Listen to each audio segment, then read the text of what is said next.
This is Investor Connect, the podcast series of Angel Networks and Investor Networks with Hall Martin. Episode number 27, an interview with Chris Burney of the San Antonio Angel Network.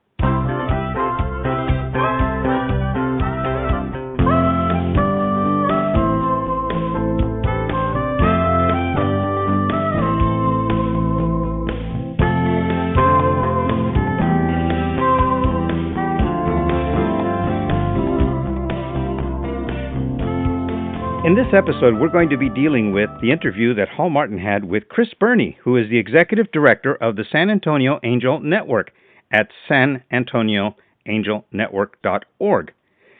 This is a network of accredited investors, high-growth startups, and service providers that act as sponsors. In the show notes, you'll actually see a couple of other links besides the San Antonio Angel Network. One of them is going to be an accelerator called RealCo. That's REALCO, realco.com.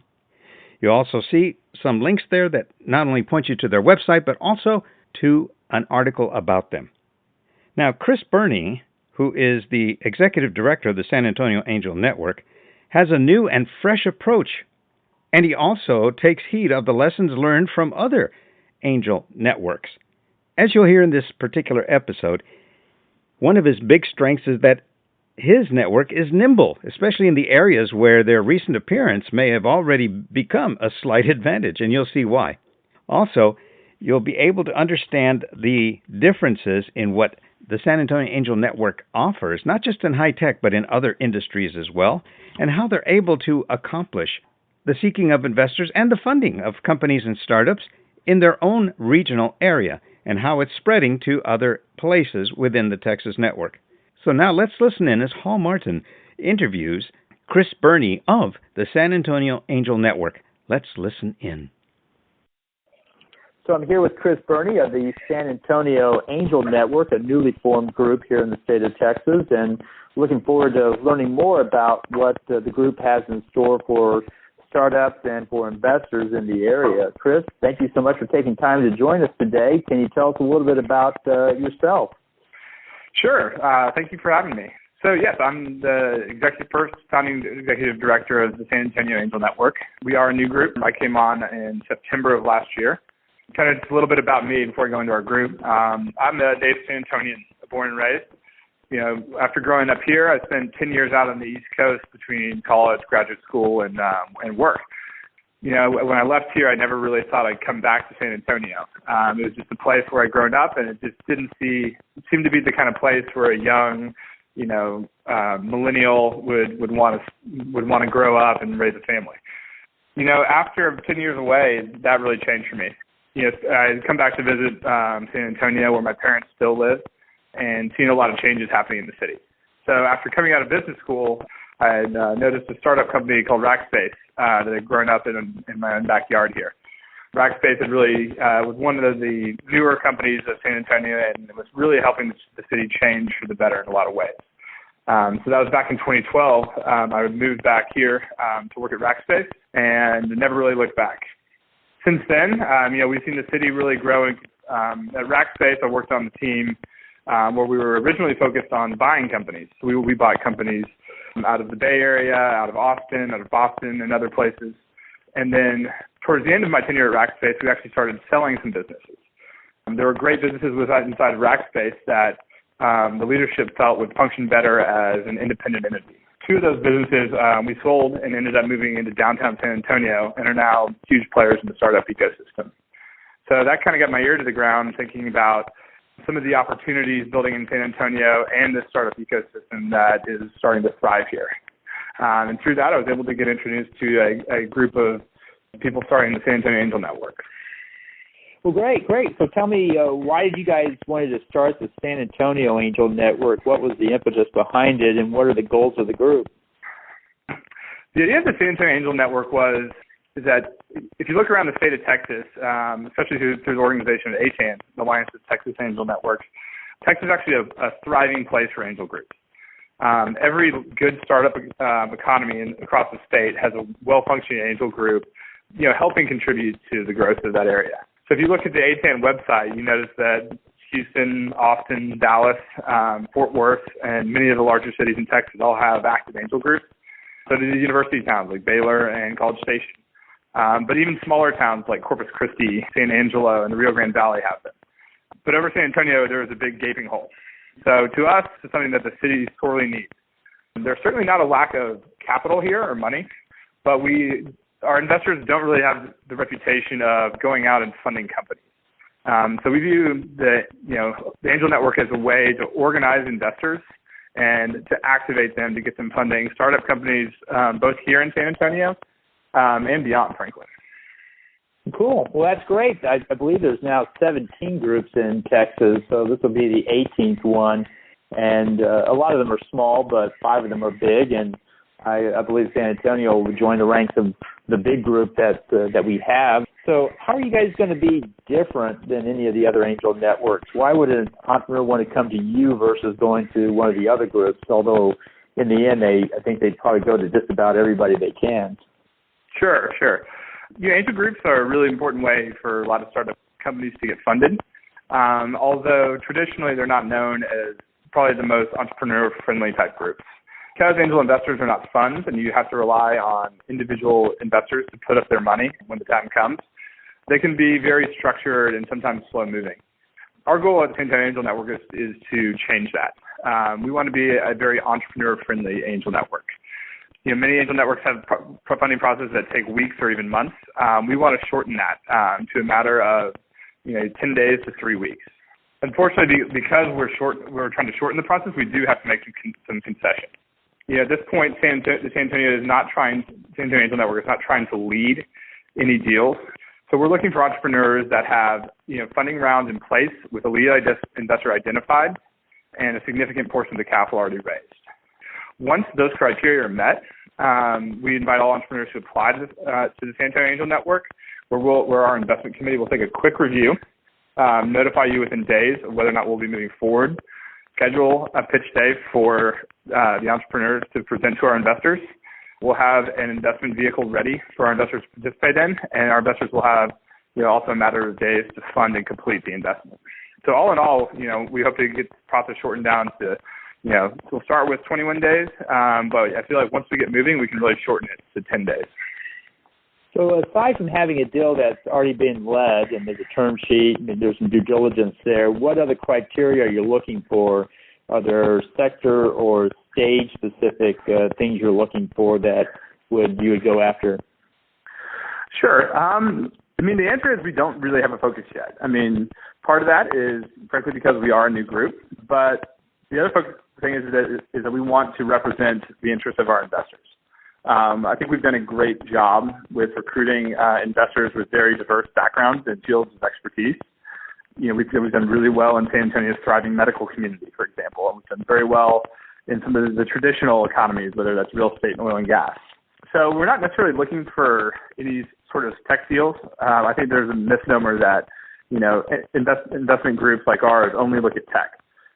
We're definitely open to anything and everything at this point, considering that once a lead investor has been identified. As far as funding goes, I think our group, because we're trying to move quick, can participate in all stages. The sweet spot of a typical angel deal, especially in South Texas, will be raising somewhere from $200,000 to $1 million. But because our group was waiting for the lead investor, I think we'll be able to participate in later rounds as well. For example, one of the deals we're looking at is a Series B on a company with an $18 million pre-money valuation. That's quite unusual. You don't usually see deals like that very often. Usually they're much earlier stage, so it sounds like you have a pretty broad scope. We do. The idea is that in this case, the company we're looking at was a local San Antonio company. But since we're a new group, a lot of our investors haven't had the opportunity, and they're unaware that this investment opportunity exists in our own town. So for us, it's a great opportunity for our investors to get into what we think will be a great startup company here, even though it's at a little bit later stage than what an angel network will typically fund. So you talked about the company criteria that you look for. What about investor criteria? If somebody wants to join the San Antonio Angel Network, what's the criteria they have to get in, and what would be a good fit for your group? Sure. Well, as with all angel networks, the minimum criteria is just that our investors are accredited, and that's an SEC requirement. Besides that, we're really trying to create as diverse of a group as possible. We want that to be diverse in areas of expertise, and I think we've done well with that. I mentioned medical community. We do have a significant number of tech investors, but we also want to do what San Antonio does well, which is also hospitality and leisure. And I think we've done a good job of recruiting investors from lots of different walks of life and areas of experience. The other thing that we all want to do is build a diverse network, both racial, gender, and racially. San Antonio prides itself on its diversity, so we want to have our network reflect that. One example is that we are hosting a learning event in March.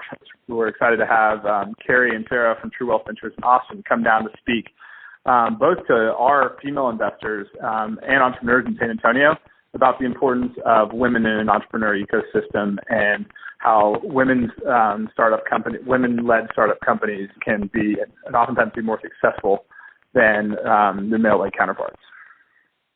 Well, that's great. That's great. So it sounds like you're looking for good deals for the investors. What about the startup ecosystem? What do you think you guys can do for that? Hopefully a lot. Here in San Antonio, the startup ecosystem is just starting to take off. A lot of people will say that we've just recently started to hit critical mass, which means that someone like me, who is pretty actively involved in everything, can't possibly be aware of everything going on. And to us, that's a great thing. And so we see the Angel Network as being a contributing factor with that. We plan to have at least 6 educational events per year. And these are events geared not only to educate our own members about investing and showing them how to invest in startup companies, but also to help educate entrepreneurs who are starting a company in San Antonio and will eventually be looking for funding. I think a big difference between San Antonio and a place like Austin is that our resources for the entrepreneurs who are just coming up with an idea are still forming. In Austin, there are several different accelerators and incubators, and not to mention a university, but there are lots of resources to help entrepreneurs get from that idea phase to that product to maybe generating a little bit of revenue to where they're a really viable funding candidate. San Antonio doesn't quite have that. We at the San Antonio Angel Network want to help build up that ecosystem here so that there are more options to help home grow a lot of the companies here so that we can eventually fund them as well. So some groups have sidecar funds. Are you guys contemplating having one yourself? We may eventually. As a new group, I think that's a little too early for us to tell. I do think that the benefit of sidecar funds is that there's a pool of kind of on-demand money for both the Angel Network and the companies to benefit from. Since we are just starting out, that's not something that we've discussed raising just yet. Because we also want to activate our investors. We want to encourage our investors to take an active role in companies and become actively involved in the Angel Network. Once we grow a little bit more, we realize that there will be some investors who may want to have a more passive ability to invest. And for those reasons, at that time, I think a sidecar fund could be a great way for us to help kind of top off a lot of the companies that we're looking at. Great. So when do the investors meet? How often do you guys meet as an investment group? The answer to that is that we're still figuring it out. We will meet at least every other month in a scheduled investor meeting or pitch event. But we also want to be very flexible. And because we want to be entrepreneur friendly, that will oftentimes result in us needing to move quickly with companies we find. We will try to organize events sometimes very little lead time. So, for example, if a company applies and we can get back to them in a couple days, we may schedule an investor event just for that company within a week, where we will gather our investors together, those who can make it, to actually come hear the pitch and meet the entrepreneur in person. And we do that. The ability to be nimble and move quickly like that is as a benefit not only to the entrepreneurs because they get their answer quicker, but also to our investors. To us, having great deal flow will be key. Of course, when we move fast, if an investor can't make it, we'll also always make recordings and slide decks available so that our investors can go learn about the company on their own. Well, that sounds great. What else can you tell us about the San Antonio Angel Network that we haven't covered already? One thing is the San Antonio Angel Network is very excited to be hosting the 2017 Alliance Texas Angel Network Summit here in San Antonio this May. The event's going to be held on Friday, May the 12th, at the Hotel Emma, which is a beautiful new hotel in the historic Pearl Brewery area. There hasn't been an ATAN summit for a couple of years, but this is a great opportunity both to benefit ATAN, to get angel investors and networks leaders from across the state together to discuss the state of the angel investing economy in Texas. But it's also a way to put San Antonio on the map. We hope to make it a great event to showcase a lot of the great things going on in our city at a great venue. And you'll also hear from several of our most distinguished members, such as Graham Weston, who's the founder of Rackspace, among others who have been instrumental in not only building the city but the San Antonio Angel Network too. Well, that's great. That's great. So, how does one contact the San Antonio Angel Network? What's the best way to get more information if they want to either present or join as an investor? Sure. The best way to find us is through our website, which is at sanantonioangelnetwork.org. That's all one long word. But on our website, you'll find a very simple form where you can reach out, and we will get back to you as soon as possible. Well, that's great. Well, thank you so much for taking time to tell us more about the group, and glad to see a new group coming onto the scene here in Texas, and happy to share the word around to other people that there's more investors coming into the startup ecosystem. So thank you so much for taking time. Sounds great. Thank you for having me on. I'm looking forward to being a part of the ecosystem in Texas as well. Right.